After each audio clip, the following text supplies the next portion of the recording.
Howdy, ladies and germs. Today I'm going to be talking about more spelling rules in Southern. So today I'm going to be talking about how we get the long E sound in Southern. Now it's, wow. Oh, it's like nothing on there. This video is going to be a bit of a longer one, henceforth the fact that it's, deliberately made a long form video. Now, I did go over one of the I think 4 ways to get the long E in Southern. No, the 3 ways. Yeah, the 3 ways you get the long E in Southern. So I talked about one of the 2 ways you get the long E at the end of a word. So that was IGH. So I-G-H. That was one of the ways. Another way you can get the long E sound at the end of a word is simply the letter Y. And that's something I didn't talk about in my spelling rules video that I made last night. I didn't talk about that. And you know what a Y looks like. But if you don't, here you go. A Y. That is another way you can get the long E sound at the end of a word. Now, here's where things get interesting. See, there's a 3rd way you get a long E sound in Southern. We have 3 ways of getting a long E sound. I know, mind-boggling. It's simply the letter I. It's not next to any other letter. It's just simply the letter I. It is just the letter I. It's just I. And you can put that at the end, beginning, or middle of a word, and it will be pronounced E. Does depend on context, though. There are certain letters that you don't put it next to. But for the most part, the long E sound is made by IGH, I, and Y. So, for example, the word biddy ends with a Y instead of IGH. The word D, which is the word for die, which is also a Scots word.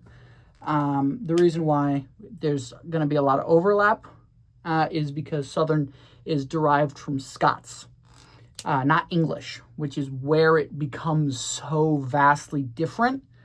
But yet still very similar because, Englishification, Anglicization, the Anglosphere. So, So in the word D, there's 2 ways to spell it technically, at least in Southern.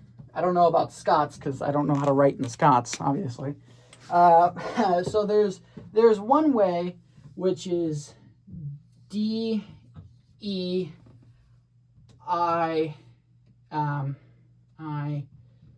I-G-H. So that would be D. That's one way to get that pronunciation. What else? And then, obviously, you could, where'd my eraser go? What the shit? Oh, it's down there.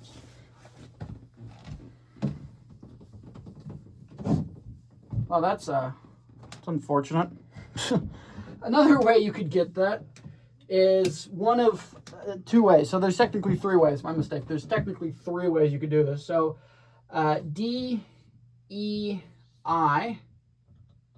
D, or there's just D-I, which is also D. And again, there's D-E-I-G-H.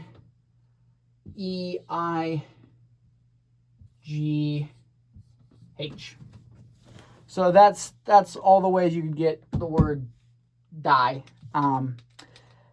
What is the purpose of this? Simple.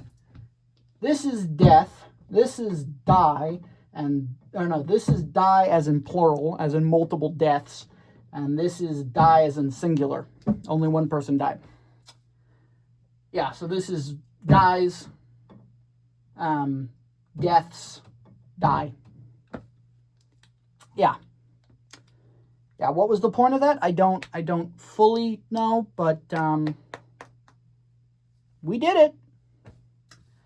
I hate the Yanks. I'm not a huge fan of English as a language, but I'm going to give it to the to English. Death, dies, and dies sounds a whole lot better than D, D, and D.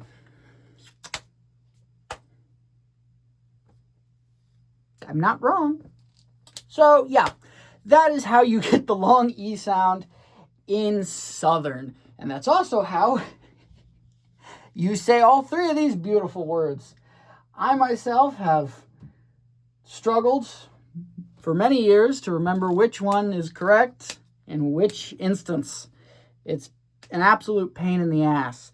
So yeah, that's how you get the long E sound. It is IGH, the singular letter I, and Y. So those first two, the IGH and the Y, you don't use in the middle of a word. Those are exclusively for the end of a word. As for I, put it in the middle of the word, and you get the E sound. Right.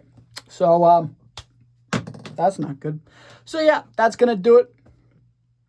Excuse me. That's going to do it for my video today. And stay tuned for my next one. It might come out. It might. I might do another video on this. People in my comment section really like to harass me. So, yeah. But yeah, no. Okay. So, yeah. Bye.